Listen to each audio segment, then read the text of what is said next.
During our trip to Spain, I got to experience and learn more in depth about a culture that is so highly respected and praised around the world. In this video, I'll talk about some cultural differences between Barcelona and Madrid. I'll also compare some aspects of Spain's overall culture to America.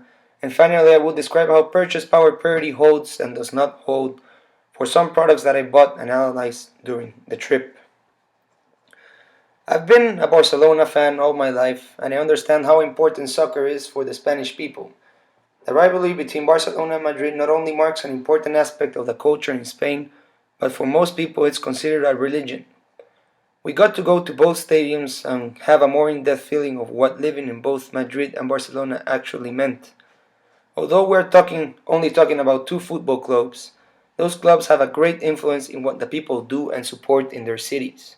In case of Barcelona, the team itself is a major influence for the separation movement taking place in Catalonia, and during the trip I noticed how locals are proud to support that team and call themselves Catalans.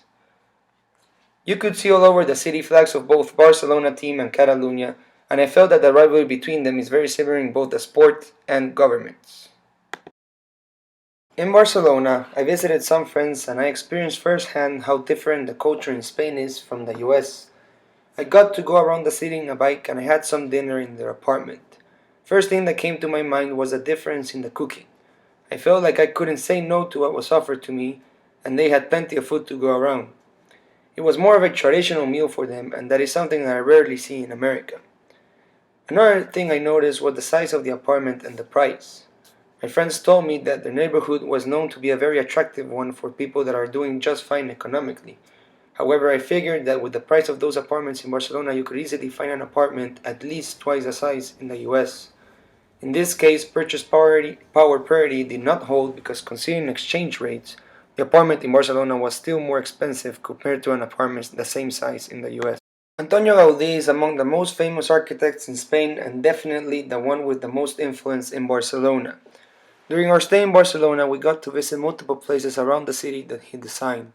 Among those places, there were two that I really enjoyed visiting: the park where he once lived and the church called Sagrada Familia. It was amazing to see how the life of one man could have such an influence to this day in Barcelona. His most impressive project was by far designing and building the first parts of the Sagrada Familia, that to this day it has 10 years left until it is finished.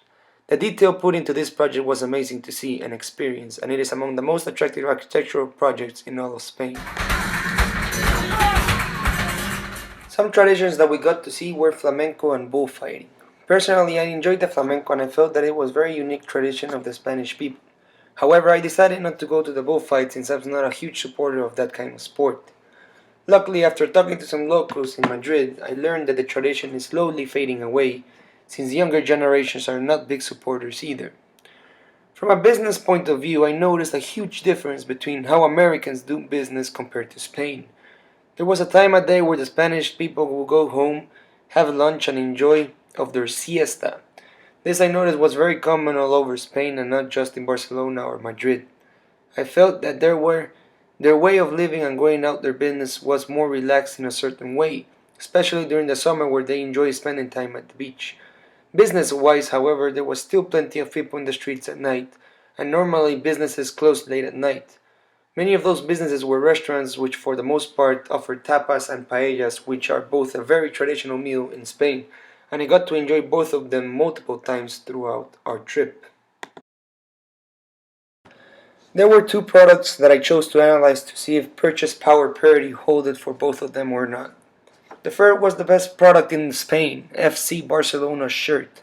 I bought the shirt in Barcelona Stadium, and after making my comparisons with the price of the shirt in the US and the price that I paid in the stadium, I concluded that purchase power parity did not hold.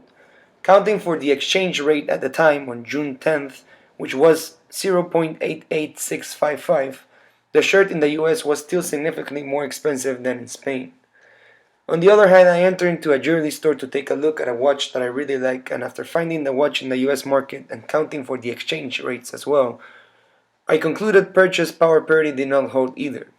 The product was sold cheaper in Spain compared to the US. This made me conclude that for the most part the products that I bought and saw during the trip did not hold to PPP.